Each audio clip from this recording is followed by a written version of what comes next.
پہلا خط نبی کریم نے لکھنا شروع کر دیا، اپنے آپ کو مضبوط کیا، مدینہ کی ریاست کو کیا کیا؟ مضبوط کیا۔ خط لکھا بادشاہوں کو، کس کو؟ کیا بات ہے!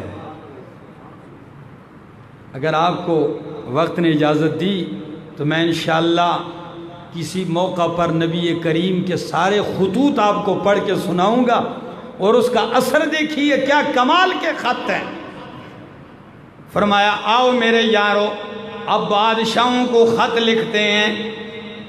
تو صحابہ نے کہا یا رسول اللہ، بادشاہ اس وقت تک خط نہیں پڑھتے، دیکھتے بھی نہیں جب تک کہ اس پہ مہر نہ لگی ہو۔ فرمایا مہر تیار کیجیے۔ تو ایک صحابی نے مہر تیار کی انگوٹھی میں۔ کس میں؟ انگوٹھی۔ اور اس مہر پہ کیا لکھا ہوا تھا؟ محمد الرسول اللہ۔ 3 لائنوں میں۔ کتنی سطروں میں؟ 3 سطروں میں۔ لیکن 3 سطریں انگوٹھی میں اس طرح تو نہیں لکھی جا سکتی، تو نبی کریم کی تعظیم بھی دیکھیے ذرا، قربان جاؤں۔ لکھنا تو ہے محمد الرسول اللہ، لیکن نبی کریم نے محمد کا لفظ نیچے لکھا، رسول اوپر لکھا، اور اللہ کا نام سب سے اوپر لکھا۔ بات سمجھ میں آ رہی؟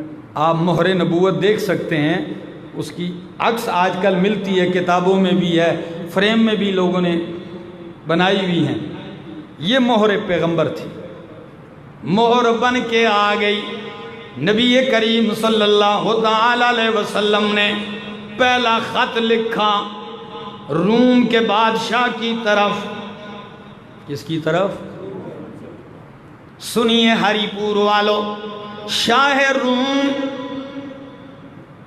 روم کے بادشاہ کو لقب ملتا تھا قیصر۔ کیا؟ قیصر۔ اور فارس کے بادشاہ کا نام کیا ہوتا تھا؟ کسرا۔ نام جو بھی ہوتا بادشاہ کا یہ لقب ہوتا تھا۔ تو روم کا بادشاہ جس کا لقب تھا قیصر، نام اس کا تھا ہرقل۔ ہمارے اردو میں لوگ پڑھتے ہیں ہرقل، عربی میں اس کا نام تھا ہرقل۔ نبی کریم خط لکھواتے ہیں، آپ کے سامنے ذرا پڑھتا ہوں میں وہ، اور سے سنیے۔ خط لکھا نبی کریم نے، مہر لگائی۔ خط حوالے کس کی کیا؟ ڈاکیا کون ہے؟ نبی کریم کا۔ نام ہے اس صحابی کا حضرت دحیہ کلبی رضی اللہ تعالیٰ عنہ۔ یاد رکھیے نام، کیا نام ہے؟ حضرت دحیہ کلبی رضی اللہ تعالیٰ عنہ۔ یہ وہ دحیہ کلبی ہیں کہ جبریل جب نبی کریم پر وحی لے کے آتے تھے تو اس کی صورت میں آتے تھے۔ یہ واحد صحابی ہیں، یہ ان کی خصوصیت ہے کہ جبریل ان کی شکل و صورت میں آتے تھے۔ دحیہ کلبی رضی اللہ تعالیٰ عنہ، ان کو خط دیا اور بھیج دیا۔ یہ خط لے کر بصرہ چلے گئے۔ جو گورنر تھا اس کو دیا، اس نے خط پہنچایا شاہ روم تک، ہرقل تک، قیصر تک۔ دحیہ کلبی بھی ساتھ ہیں۔ جو ہی خط پہنچتا ہے محمد الرسول اللہ صلی اللہ علیہ وسلم کا، خط پڑھتا ہے قیصر روم۔ تھا تو بڑا ہوشیار، سمجھ گیا، کہنے لگا یہاں عرب کے کچھ لوگ ہیں، ان کو میرے پاس لے آؤ، جہاں بھی میرے ملک میں عرب کے لوگ ہوں، خاص کر مکے کے، لے آؤ۔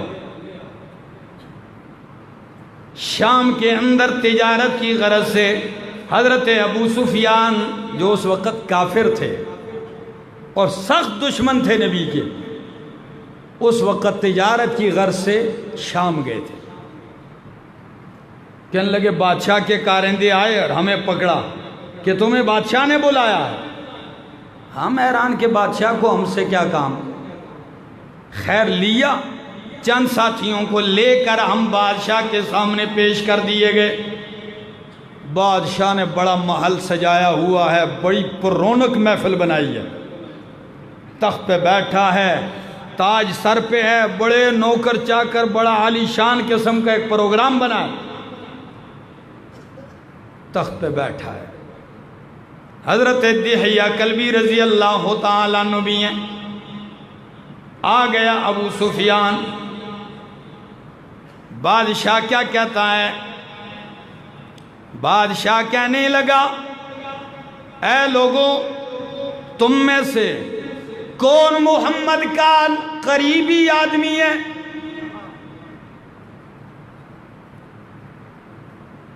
نبی علیہ السلام کے بارے میں جو لفظ استعمال کیے قیصر نے، ہرقل نے، وہ میں آپ کے سامنے نقل کرتا ہوں۔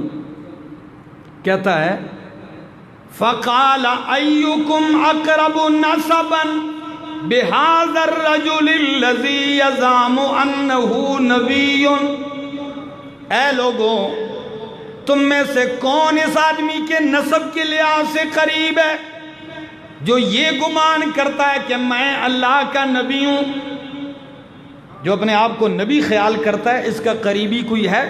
تو ابو سفیان کہنے لگا فَقُلْتُ أَنَا أَقْرَبُهُمْ نَسَبًا، میں قریبی ہوں، میں ان کا قریبی ہوں۔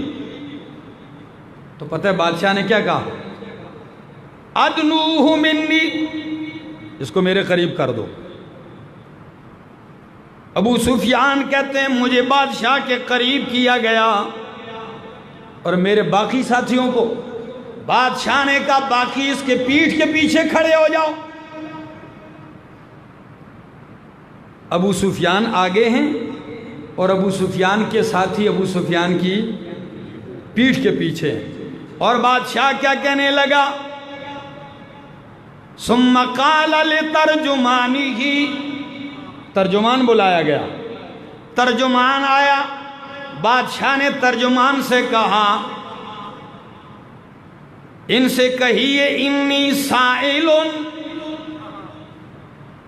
سائل ھذا، میں ان سے پوچھنے والا ہوں کچھ باتیں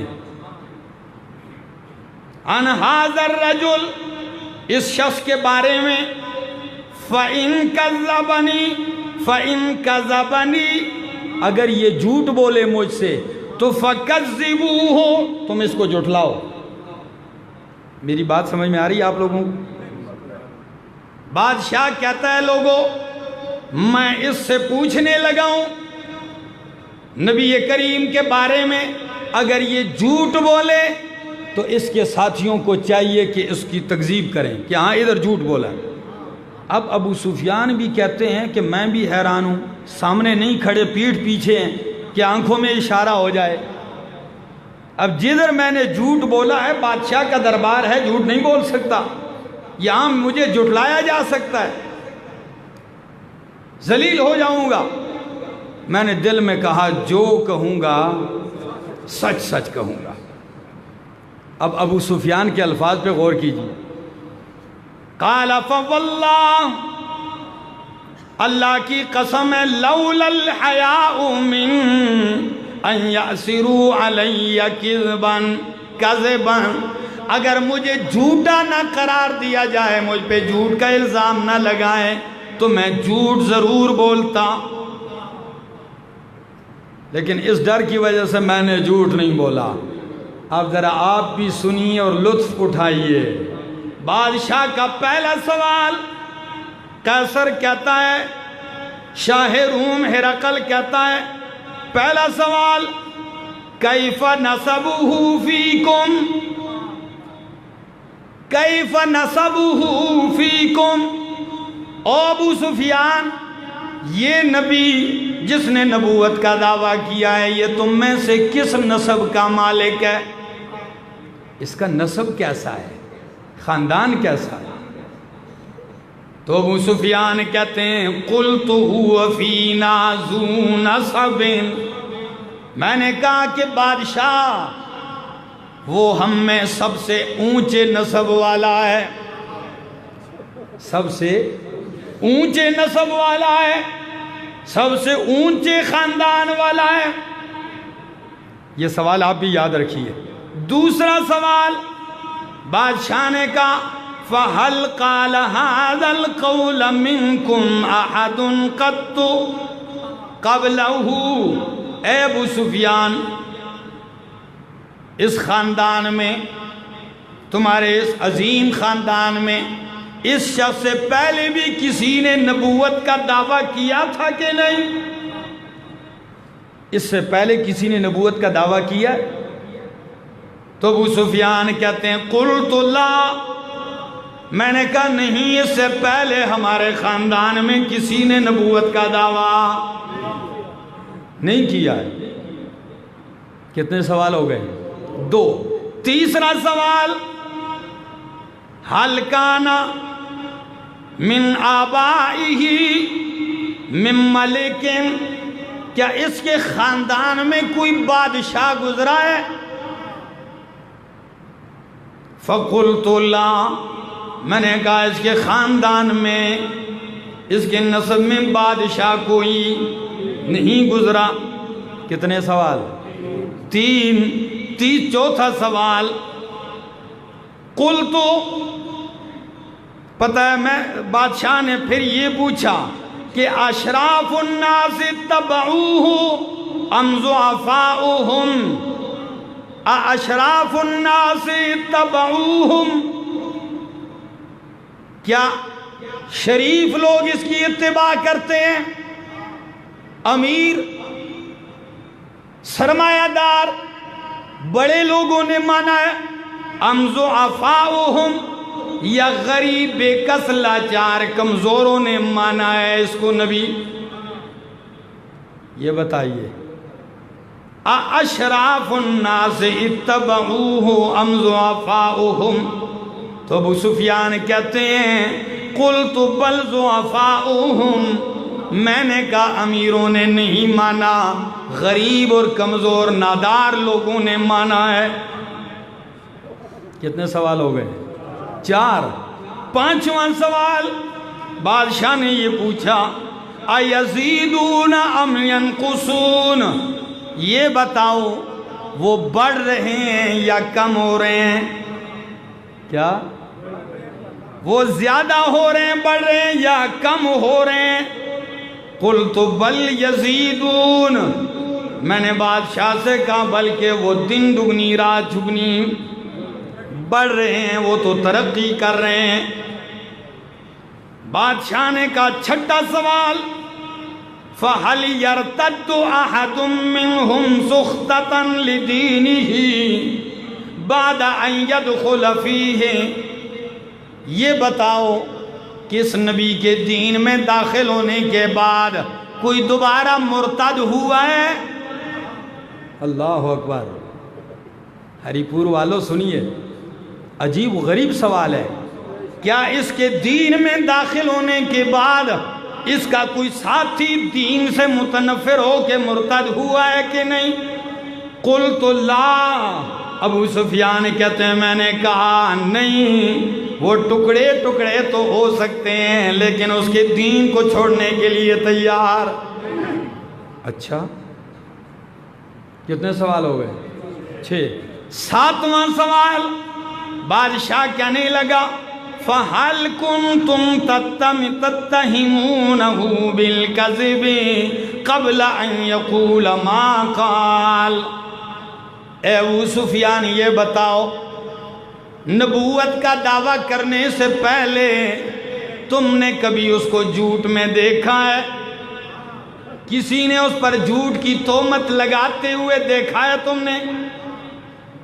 کبھی تم نے اس کو جھوٹ سے متہم کیا ہے؟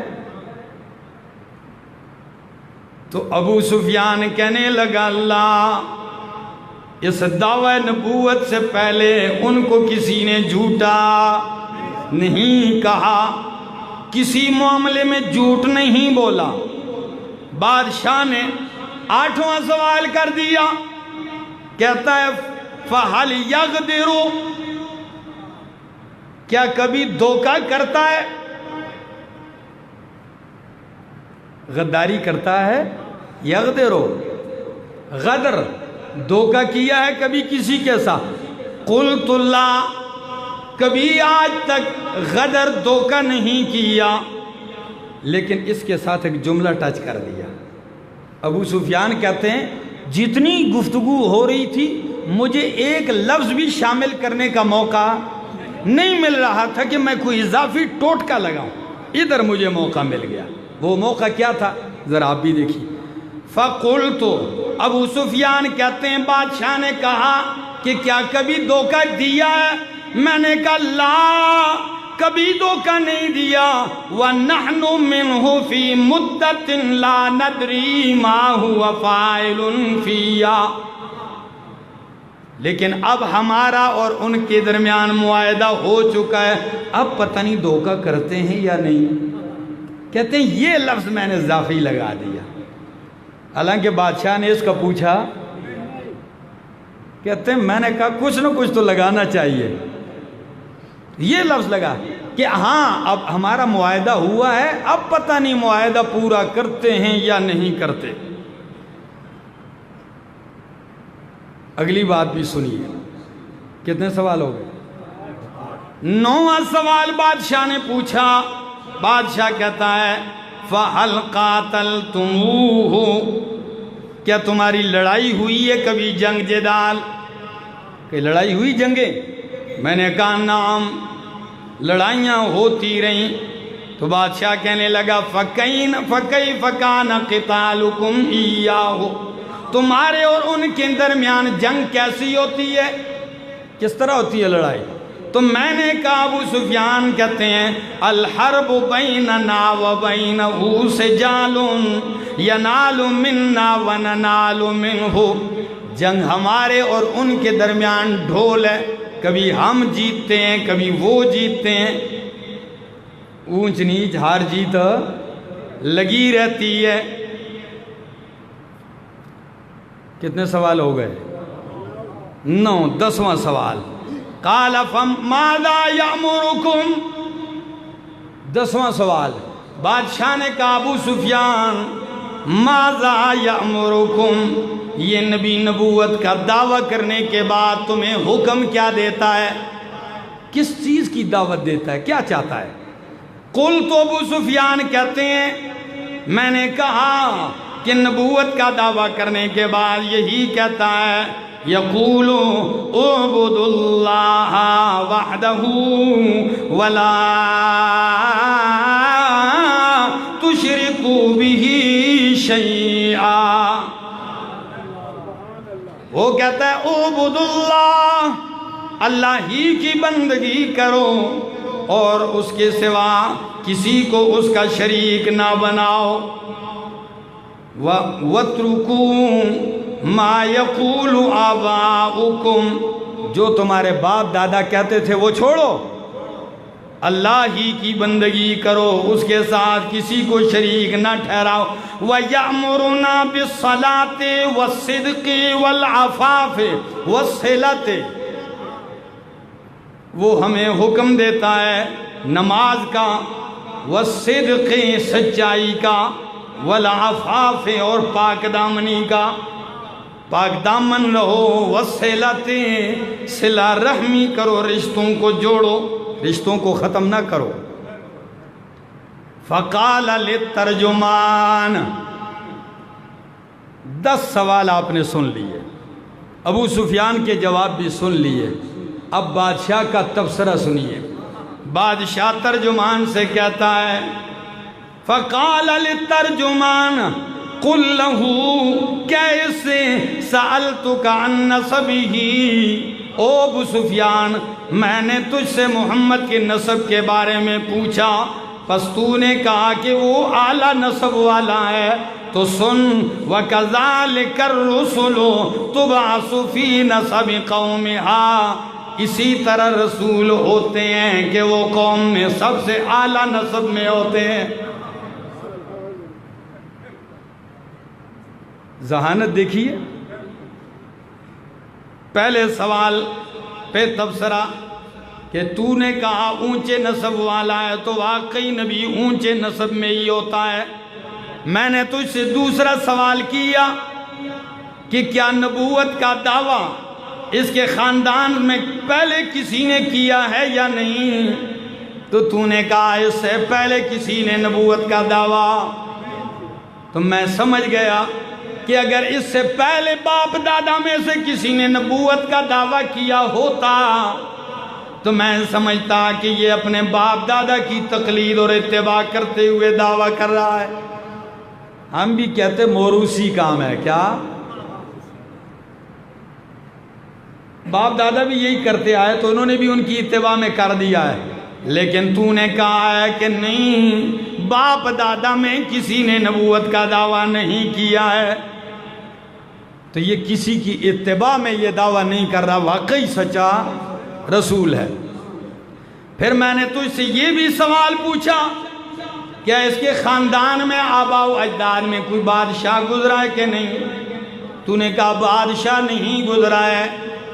تو میں سمجھ گیا کہ اگر اس کے باپ دادا میں کوئی بادشاہ گزرا ہوتا تو میں سمجھ جاتا کہ یہ باپ دادا کی چھینی ہوئی بادشاہت واپس لانے کے لیے نبوت کا دعویٰ کر رہا ہے، ان کے تخت کو حاصل کرنا چاہتا ہے، باپ دادا کی ہاری ہوئی سیٹ واپس لینا چاہتا ہے، ٹھیک ہے نا، اس کے لیے لڑ رہا ہے، شاید اس لیے دعویٰ کیا ہو۔ اچھا تو نے کہا نہیں کیا۔ اچھا میں نے یہ سوال کیا کہ ابو سفیان کبھی تم نے نبوت کا دعویٰ کرنے سے پہلے جھوٹ کا الزام اس پہ لگایا کہ نہیں، کبھی کسی موقع پر جھوٹ بولا اس نے؟ تو نے کہا کہ کبھی جھوٹ نہیں بولا۔ تو میں سمجھ گیا کہ جو بندہ مخلوق پہ انسانوں پہ جھوٹ نہیں بول سکتا بلا وہ اللہ پہ کیسے جھوٹ بول سکتا ہے؟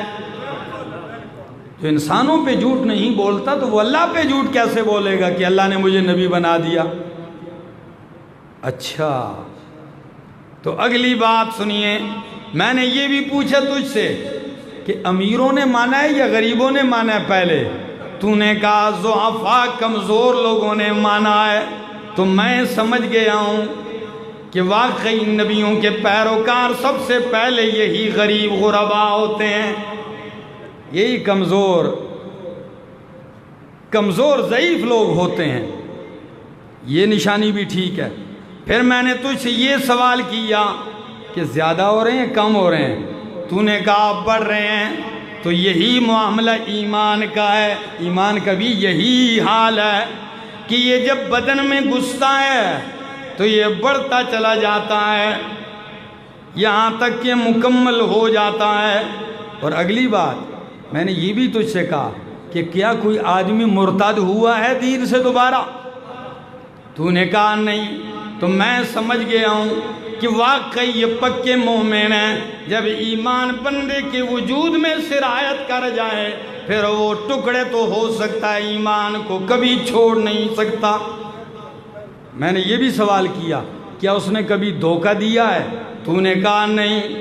تو میں سمجھ گیا ہوں کہ وہ دھوکے باز نہیں ہے، جب مخلوق سے دھوکہ نہیں تو اللہ سے کیسے کرے گا؟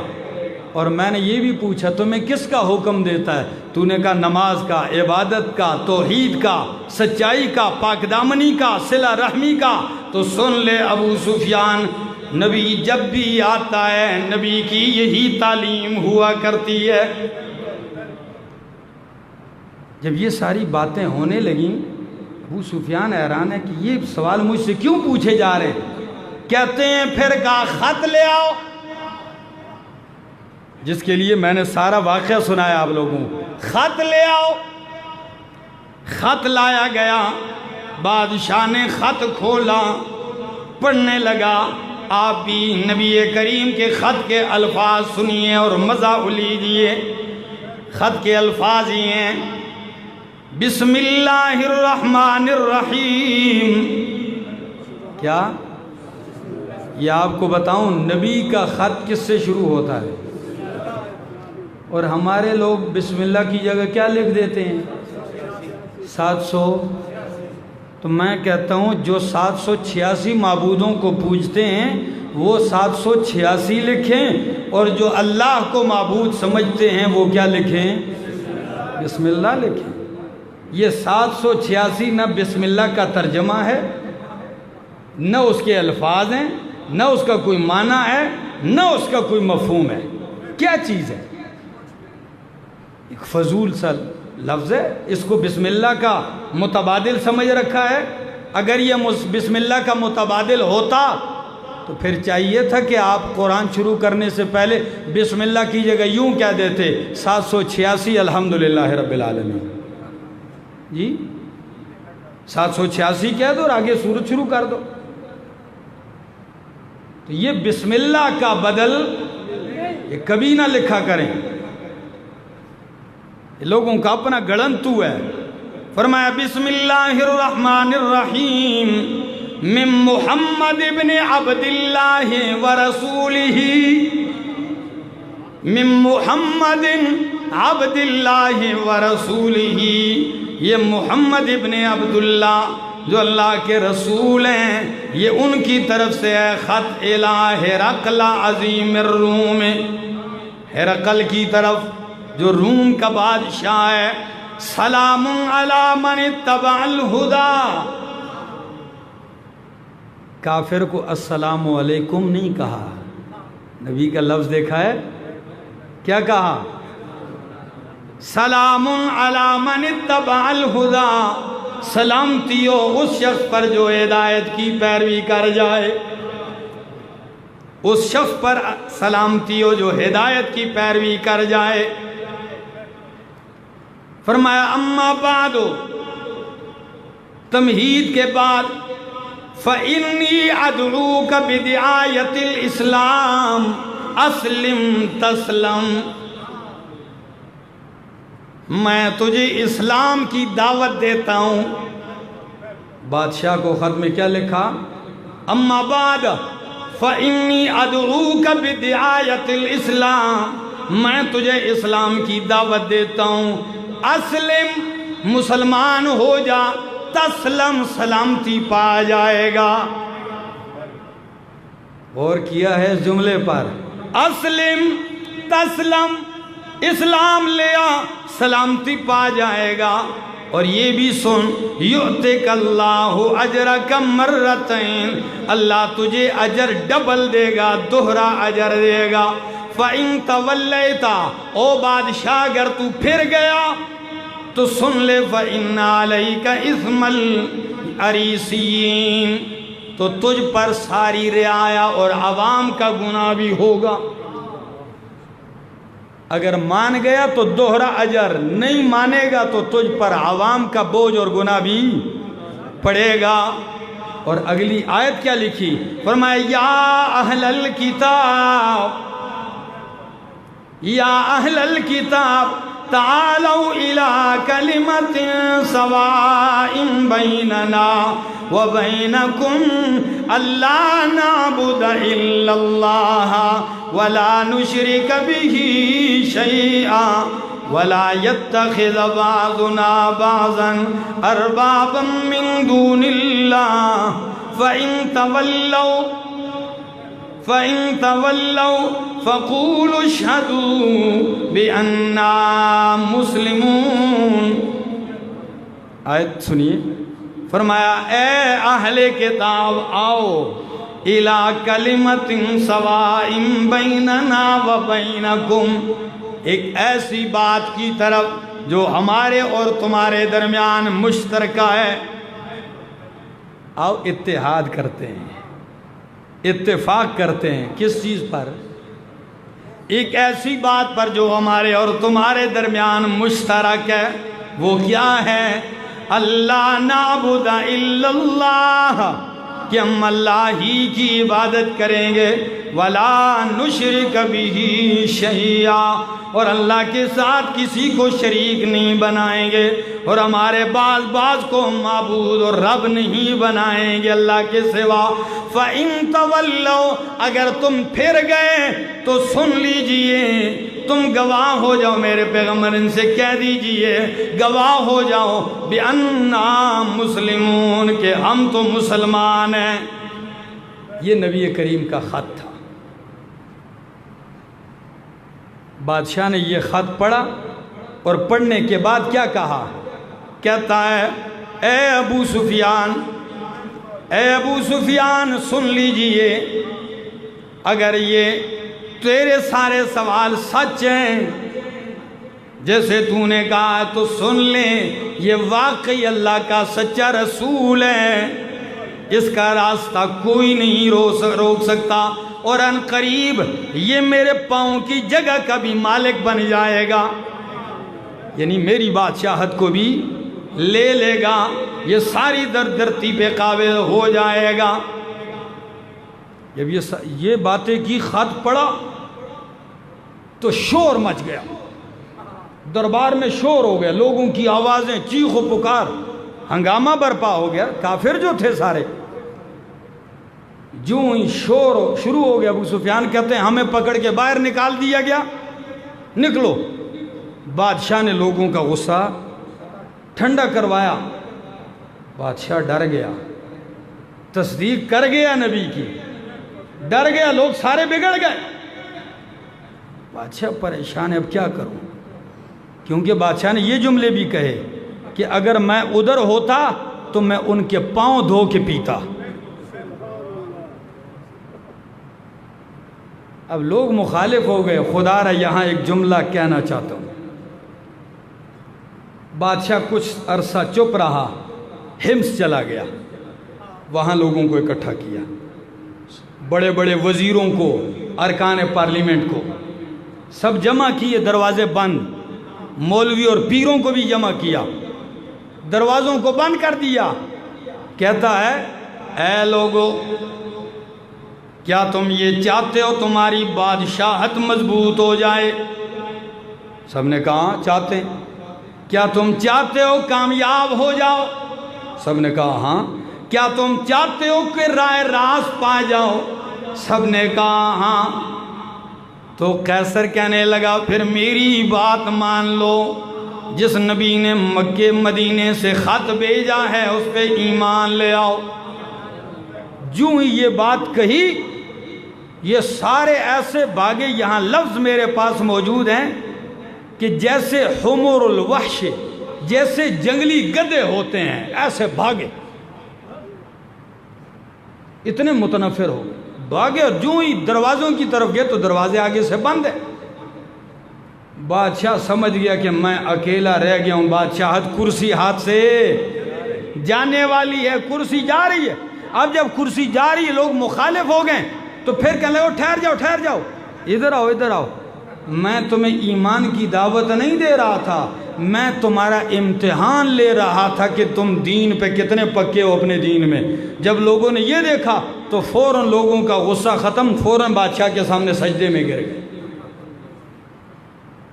علامہ شبلی نعمانی رحمہ اللہ یہاں جملہ لکھتے ہیں، کہتے ہیں نور اسلام، اسلام کی روشنی، ہرقل شاہ روم کسریٰ کے دل میں داخل تو ہو گئی تھی اسلام کی روشنی، مگر تخت اور اقتدار اور کرسی اور بادشاہت کی اندھیرے نے اس کو بجھا کے رکھ دیا۔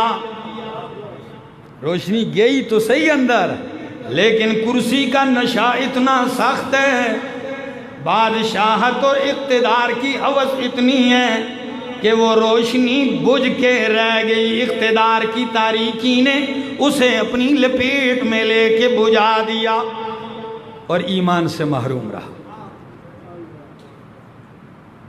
وقت نہیں ہے، ایک اور خط پڑھ دیتا، لیکن انشاءاللہ اگلے جمعے موقع ملا تو اگلے جمعے۔ آخر دعوانا الحمدللہ۔